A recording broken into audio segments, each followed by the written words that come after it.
This video was designed to help explain Comprehensive School and Community Treatment, or CSCT, and how it fits into the Missoula County Public Schools mental wellness model.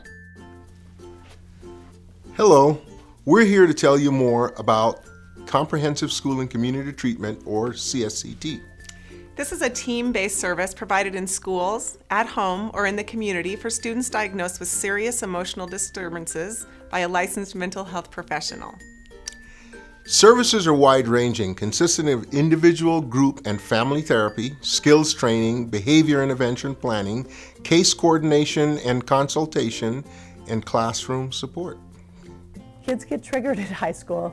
A lot of peer interactions are going on, and not all of them positive, so we teach kids conflict resolution skills. It's like home base, right?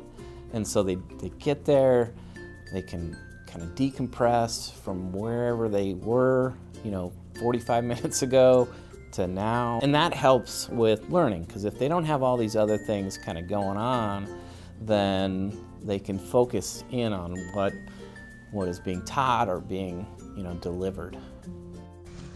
So CSCT is essential from my viewpoint in terms of helping children who struggle every day to be in school and be productive and responsible students. I know from a teaching standpoint that I have backup, expert backup to help me troubleshoot, to help the students when they can't cope, and to put them in a safe place where they can process what they're struggling over. CSCT students are helped by a team of adults, including parents, principals, teachers, and counselors. These team members meet regularly to monitor students' progress and develop effective intervention plans. Students are referred into the CSCT program through our student intervention team. We look at the interventions that have already been implemented and see how well they've been working, and keep going up the triangle to see if they need a higher level of care.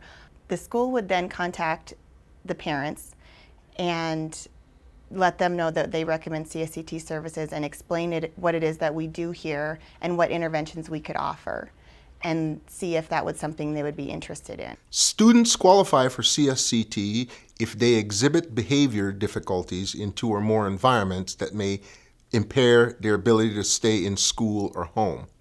They may have trouble with relationships, ability to express emotions, or behaviors may be a danger to self or others. It's optional for parents to have their kid be in CSCT. They don't have to. Typically, the parents see that the kids have a need as well as we do. It really gives us an opportunity to develop relationship with kids, and that's how we push the needle forward most effectively, is when we're able to get that relationship in place. If students are Medicaid eligible, Medicaid will pay for the services. If not, families will be charged on a sliding fee scale. Some students with significant need may be fast-tracked for services.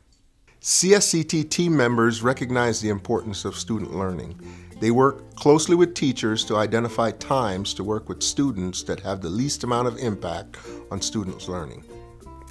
So the CSCT teams may also come into the classroom to work with the students.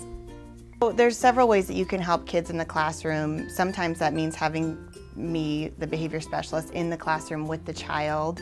But typically you would teach the strategies first, individually. So you would teach whatever the strategies you might be working on with that kid, whether that be having a listening body, ignoring distractions, completing assignments.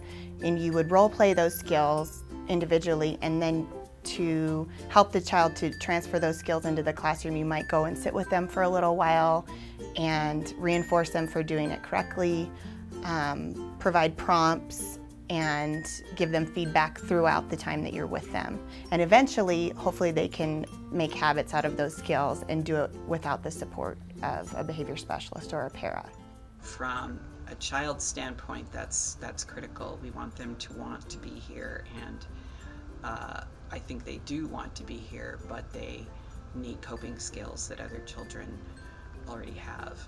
Parents, I think, also would benefit because they know that somebody at school is tackling those hard issues with their child, and they are willing, the CSCT staff is very willing to communicate with parents at any time that they need to be brought into a situation.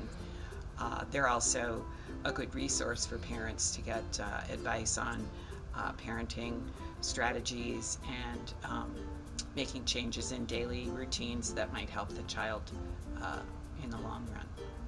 The benefits that I see for CSCT has been that we've been able to kind of pick out kids that maybe I wasn't meeting with in that kind of intense one-on-one. I just didn't simply have all the time that I needed.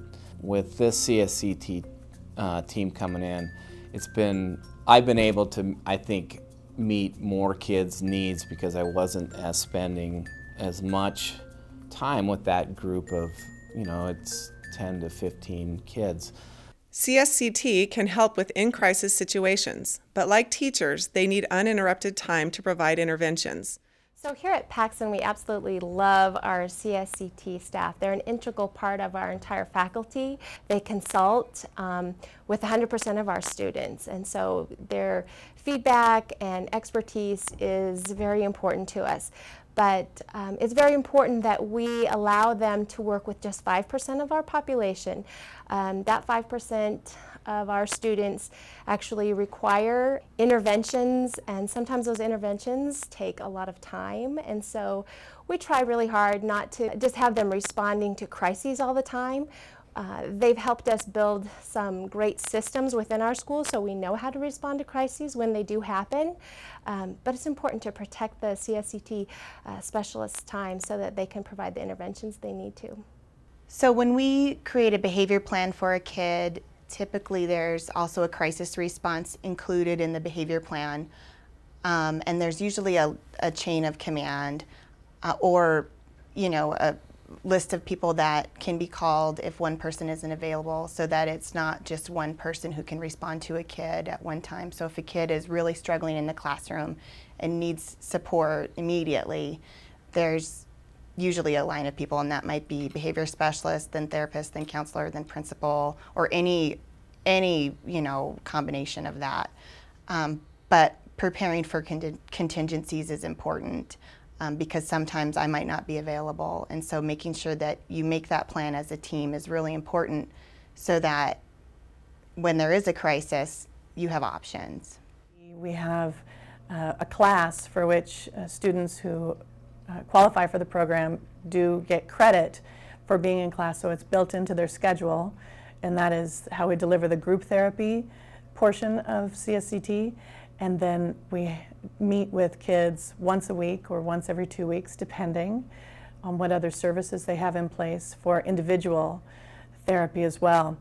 In group therapy, we do things like pro-social skills, just greeting people, how to make sure that we've got kids that are able to look someone in the eye, say hello, advocate for themselves. Many of our students have 504 plans or IEPs, and they need to learn those self-advocacy skills. But when trauma happens in childhood, some of that natural learning of skills can be interrupted. And a lot of the bandwidth is taken up by just trying to avoid painful feelings. And so when we can address that at point of contact as things are happening in real time, we free up much more bandwidth for focusing on educational goals, and then helping these kids go back to their homes and into their community with more skill so they can be successful.